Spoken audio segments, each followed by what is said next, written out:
Hey everyone, and welcome back to the Coins Alert, where you can get your crypto fix. I'm your boss. I hope everyone is having a great day. Today is Football Sunday, my favorite day of the week. I don't like Mondays, but next week I'm off, so I like every day except Thursday, which is Thanksgiving. Let's watch some football and stuff our faces, right? Yes, we are going to talk about the Ripple vs. SEC case in this episode. Is it over? Stuart Alderati has been Ripple's lawyer and has been fighting the SEC for years. Did he tweet yesterday that this case is over? I'll take care of you. Don't stress over that. We are going to study the markets more. We're also going to talk about quants. So without further ado, let's get started. $97,135 in Bitcoin. The sky is going down. It's gone down 1.47. ETH is now worth $3,318, a drop of 3.46% from yesterday. USDT is still pegged to the dollar at 99 cents, and XRP is down almost 12% to $1.36. Why not talk about how much it's gone down instead of how much it's gone up by almost 160%? That's the story you read on Twitter. They'll only look at what happened in the last 24 hours. They won't look at the next 30 to 90 days, where we have 2 to 3 times our down payment, right? Of course not. Why would they? They will take any chance they can. Get to beat XRP down. You should already know the story. The whole Bitcoin market is worth $3,311,000,000,000,000,000. For those of you who missed it, I showed you this chart in the first movie today. I'm going to show it to you again in the middle. In this bull run, that's where we are now. The green area from 2016 to 2020 was hit. We saw a little bit of a change after it was hit. That's what you should be ready for. As soon as we get out of that bad spot, it's time to go to the moon and beyond. That easy. We're not even close to being done. As was already said, this bull run could last all the way through 2025. That doesn't just mean green days, it means we'll have some red days too, but the green days will be more common. Do not give up. The most likely thing that will happen with XRP is that we will see a small retest right where we are before we break back up to the upside. Could some money come from XLM and turn into XRP right now? You can bet your bottom dollar that we could. Could XRP break out of this $1.75 band by the end of the year? Yes, it can. I'm telling you right now that if XRP breaks its all-time high of $1.96 in 2020, we'll save $2 on this channel and go into the double digits. Come on. 2025, remember that XRP drops. Put these stories out there. The Hedera FEDNOW Ripple XRP says that since Hedera is connected to FEDNOW through drop, it would be possible to use Ripple stablecoin RLUSD for small payments in e-commerce. The stablecoin works well for small payments because it is based on the XRP system. And the cost of the deal is really low, right? Keep an eye on Hedera, the Fed, Ripple, and the stablecoin. Do not put it off. There will always be fun. Pay attention. And Gensler will no longer be able to scare crypto companies by sending Wells warnings without making it clear what the rules are that he's following. This is what I think is making the crypto prices go up. Now let's get to your point. You will be a security if it's centralized or partly centralized. No one can join your network if it is independent. The network is not run by a single person. And I think most people would compare that to, say, Ripple, which is partly decentralized but mostly controlled. I guess those are the new rules of the road.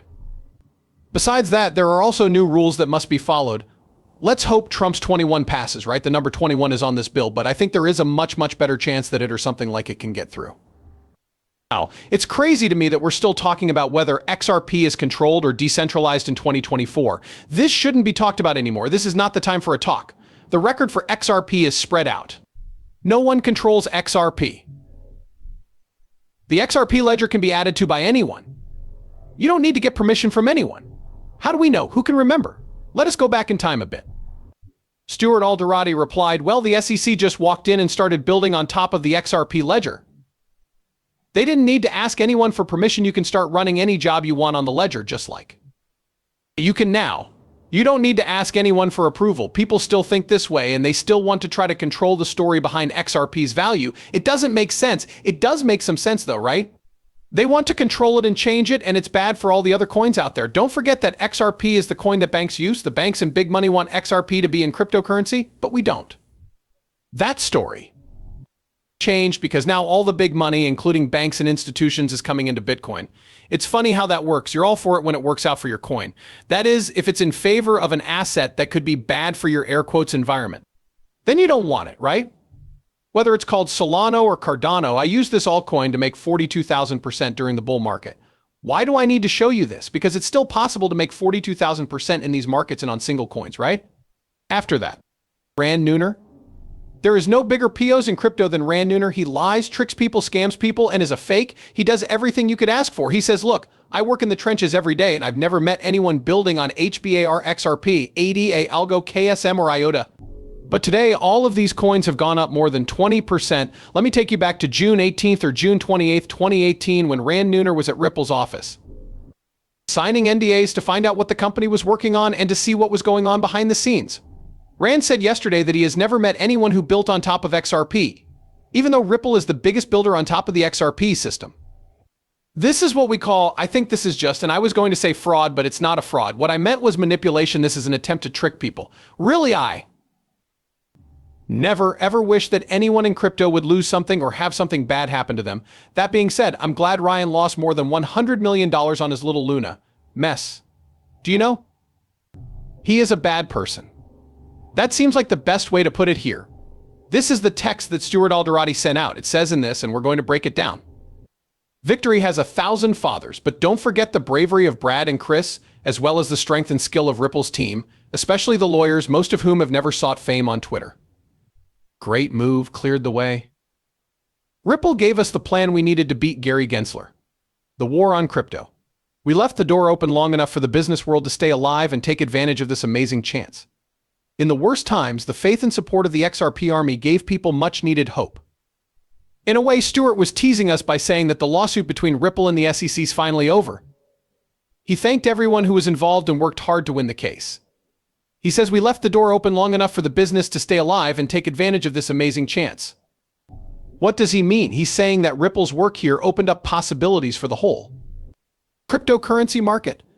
There's no telling what the SEC would have done if Ripple hadn't fought this battle, or how far it goes.